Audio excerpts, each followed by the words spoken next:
We should be just days away from getting the new jobs report for the month of February. Possibly by the time you're watching this, perhaps that new jobs report has come out.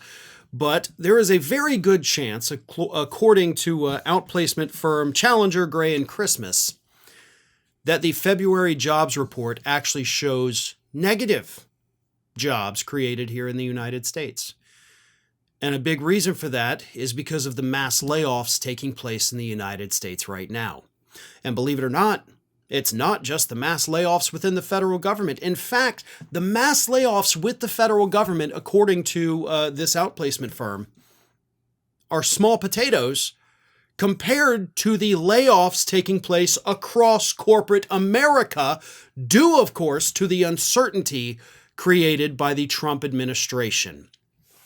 The firm released their numbers saying that job cuts totaled 172,017 in February.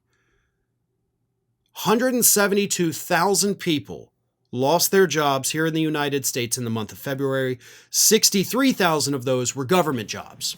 So fewer than half of those were government jobs, but they still made up, a pretty decent sized portion of it. We'd only lost, 109,000 jobs had Elon Musk not destroyed the federal government. But that's shoulda, woulda, coulda, right? We don't get to live in a world of hypotheticals. We live in a world of reality. And the reality is that layoffs are happening across the country at a rate that has not been seen, the firm says, since the Great Recession that happened in the later years of the George W. Bush administration. That's where Trump, Elon Musk, J.D. Vance, and the rest of those friggin' freaks in D.C., that is where they have put this country in 45 days. In 45 days, they took us back 18 years. That's all it took. They destroyed all of the progress that was made with the economy during the 4 years of President Biden. All of those gains are being erased daily. And we're not even 2 months into this idiot's administration. Now, I don't think we're going to see a negative jobs report. I do think that obviously jobs were still created. But given the fact that we only had a net gain of 142,000 jobs in the January jobs report, there is a chance, folks, we could actually start seeing negative jobs reports, assuming the administration does not cook the books. And that's, of course, assuming the administration even keeps releasing jobs reports, because the numbers may be so bad that they just decide, screw it, we're not going to do it. And before you think that that can't happen, please understand that they have already rewritten the rules for calculating gross domestic product to exclude the salaries of the government officials that they fired. So they're already tinkering with, screwing with our national economic reports to hide the damage that they've done. So yes, hiding the jobs report from the public is not something I would put past this administration.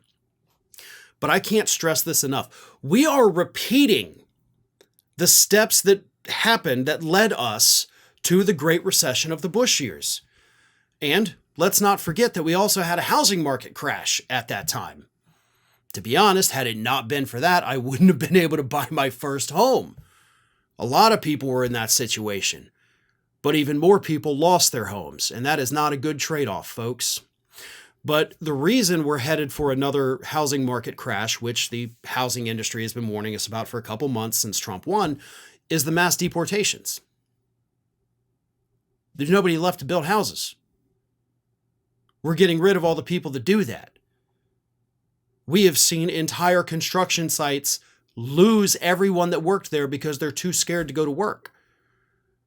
And when you can't build new, the price of existing homes on the market is going to go up, pricing everybody out of the market and eventually leading to a major crash because nobody can buy and people are left with these assets they cannot offload. That is where we're at.